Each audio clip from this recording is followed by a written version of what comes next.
Obito राख बनकर मिट जाने के बाद फिर से बचपन में रीबर्थ हो जाएगा। ओबितो काकाशी को आखिरी अलविदा कहकर जब पूरी तरह अंधेरे में डूब रहा था, उसके होश धीरे धीरे खत्म होने लगे। लेकिन वो खत्म नहीं हुआ। जब उसने दोबारा आंखें खोली तो पाया कि वो एक लकड़ी की बेंच पर बैठा है। चारों तरफ देखा तो बिल्कुल क्लियर हो गया, ये तो कोनोहा है। अपनी नन्ही सी 5 साल वाली कलाई देखकर ओबितो खुद ही हैरान रह गया। तभी उसे अपनी आंखों के अंदर एक बेहद जानी पहचानी ताकत जागती हुई महसूस हुई। उसने बिना सोचे समझे अपनी एनर्जी बाहर निकाली और उसकी आंखों में उभर आए उसके दोनों कामुई मंगेक्यू शरिंगन। स्थिति समझ न पाने पर ओबितो ने इंस्टिंक्टिवली अपना राइट आई एक्टिवेट किया। टाइम स्पेस थोड़ा डिस्टॉर्ट हुआ और पलक झपकते ही वो कामुई स्पेस में पहुंच चुका था। वो पूरी तरह कंफ्यूज था, लेकिन आसपास का वो जाना पहचाना असली सा माहौल ये साबित करने के लिए काफी था। ये कोई सपना नहीं है, वो सच में टाइम को उलटकर अपनी 5 साल वाली उम्र में आ चुका था। चेहरा वही ओबितो, लेकिन आत्मा भविष्य से लौटी हुई। उसके मुंह से खुद ब खुद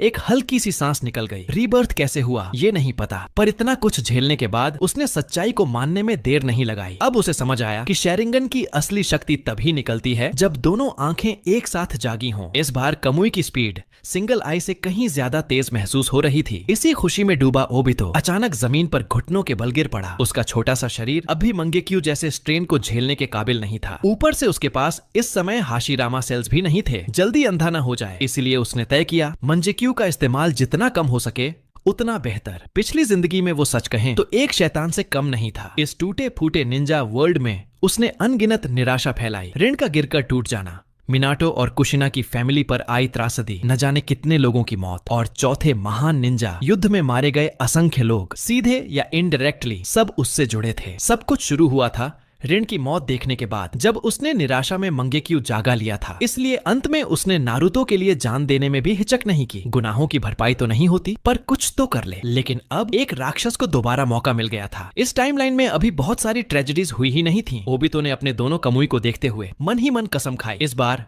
मैं सब अपनी गलती खुद सुधारूंगा, मैं असली शांति लाऊंगा। और फिर हल्के से मुस्कुराकर बोला, नारुतो इस बार मैं सच में तुम्हें गर्माहट देने वाला हूँ। थोड़ी देर आराम करके वो वापस रियल वर्ल्ड में लौटा। दूसरी जिंदगी मिली है तो अब स्पीड रन ही सही। कोनोहा में इस वक्त यकीनन कई व्हाइट जेट्सू छुपे होंगे। वे सब मदारा की आंखें कान हैं। अगर उन्हें समझ आ गया कि वो रिबॉर्न हुआ है तो बड़ा झंझट खड़ा हो सकता है। भले ही अब उसे मदारा का उतना डर नहीं था, आखिर एक बूढ़ा होता जा रहा आदमी ही तो है, लेकिन उसे डर था कि कहीं उसके आसपास के लोग इसमें न फंस जाएं। इन्हीं बातों में सोच रहा था कि तभी उसके पीछे से एक बेहद प्यारी, दिल दहला देने वाली जानी पहचानी आवाज आई। ओबितो का पूरा शरीर कांप गया। वो तेजी से पलटा। वो ऋण थी, सामने खड़ी, बिल्कुल जिंदा, बिल्कुल वैसी ही जैसी उसकी यादों में थी।